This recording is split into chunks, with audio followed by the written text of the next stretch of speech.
আমাদের অনেকের মধ্যেই এখন একটা ঝোঁক দেখা যাচ্ছে যে আমরা মহাকুম্ভে যাব, বা অনেকে ইতিমধ্যে হয়তো ঘুরেও চলে এসেছেন।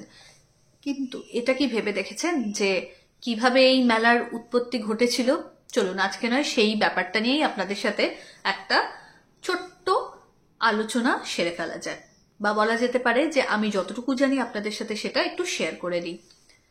সবার প্রথম এই বিষয়ে পুরাণ অনুযায়ী যে তথ্য পাওয়া যায় তাতে বলা হচ্ছে ঋষি দুর্বাসা একসময় দেবলোকে গেছিলেন বিভিন্ন দেবতাদের সাথে দেখা করতে, এবং যাওয়া মাত্র তিনি সর্বপ্রথম দেবরাজ ইন্দ্রের সম্মুখীন হন।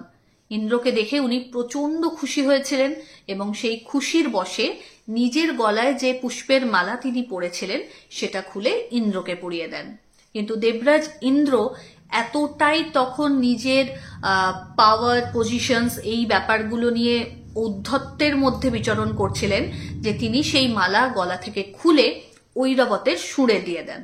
এবার ঐরাবত স্বাভাবিকভাবেই সেই মালাটা নিয়ে খেলতে শুরু করে এবং এক সময় দেখা যায় যে মালাটা ছিঁড়ে দু টুকরো হয়ে গেছে এবং ঐরাবতের পায়ে পিষ্টও হয়ে গেছে।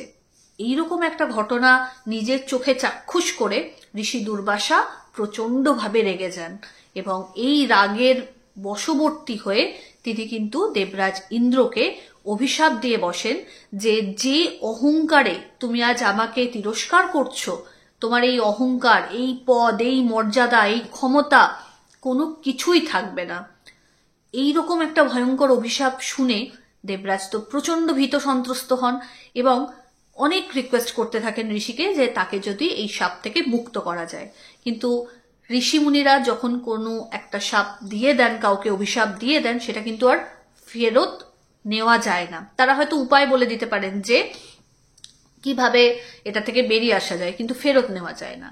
তো এই ঘটনার পর আস্তে আস্তে যত দিন যেতে থাকে তত দেখা যায় যে শুধু দেবতা মানে দেবরাজ ইন্দ্র নয়, গোটা দেবকুলই যেন আস্তে আস্তে পাওয়ারলেস হতে শুরু করে। তাদের মধ্যে যে তেজ, যে প্রতাপ ছিল সেগুলো কিন্তু কোথাও গিয়ে কমতে থাকে এবং এই সুযোগের সদ্ব্যবহার করে দৈত্যকুল কি করে, তাদেরকে একের পর এক আক্রমণ করতে থাকে এবং একটা সময় দেখা যাচ্ছে দেবরাজ ইন্দ্রের সভাও দেবতাদের হাতছাড়া হয়ে যায় এবং দানবকুল সেখানে কিন্তু নিজেদের রাজত্ব গড়ে তোলে।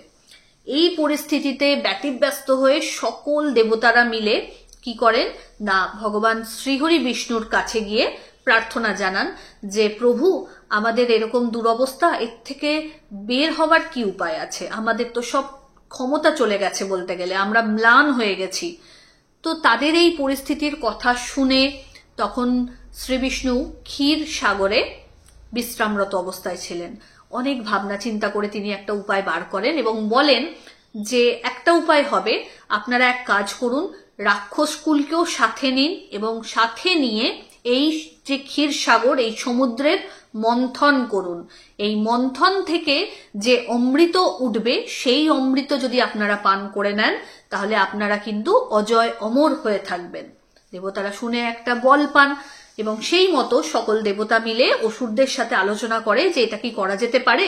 এবার অমৃতের লোভ কার নেই, অসুররাও তার ব্যতিক্রম ঘটেনি।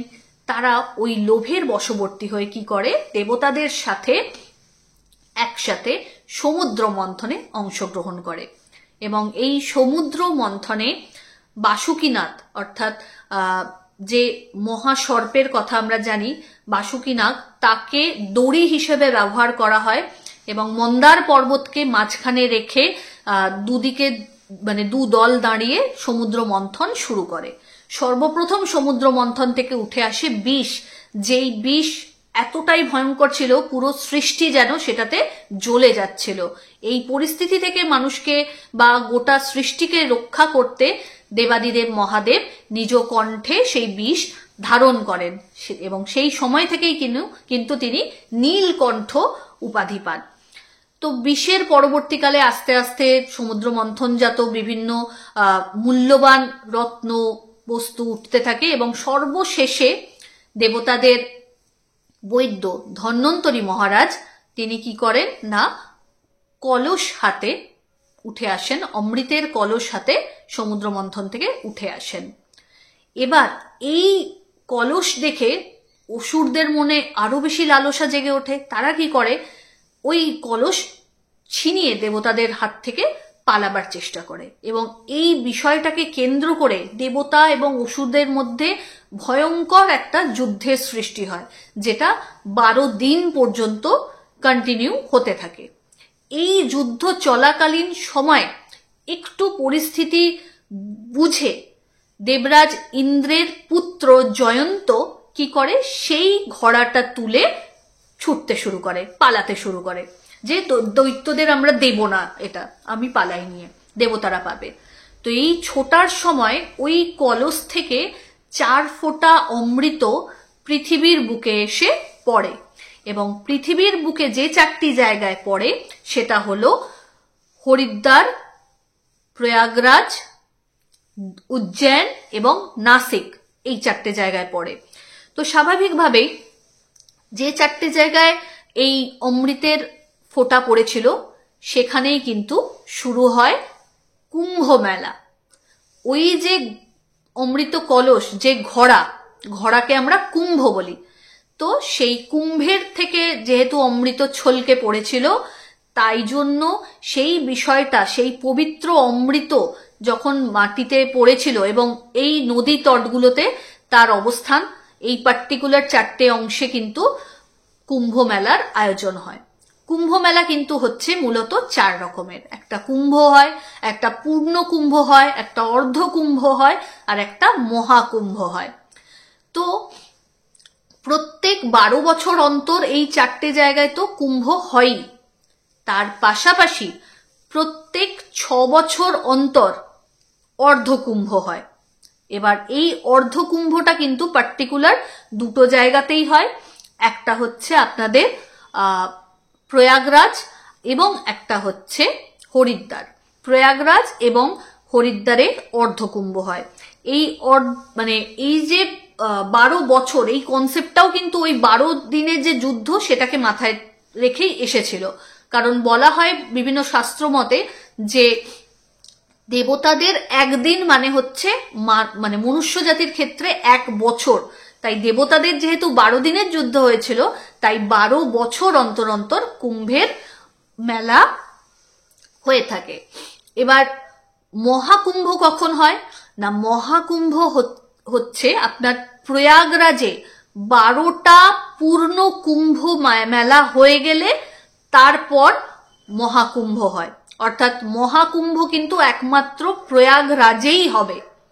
কারণ বলা বাহুল্য, এই সময় এই যে ত্রিবেণী সঙ্গম, গঙ্গা যমুনা সরস্বতীর এই ত্রিবেণী সঙ্গমে অমৃতরূপী শক্তি জাগরিত হয়, এবং এই শক্তি এতটাই পাওয়ারফুল হয় যে এখানে তখন যারা স্নান করেন, ডুব দেন, তারা বলা হয়ে থাকে পুরাণ অনুসারে যে জন্ম মৃত্যুর আবহ থেকে তারা অনেক ঊর্ধ্বে উঠে যায়, মোক্ষ লাভ করেন, তারা সব পাপের খণ্ডন করতে পারেন।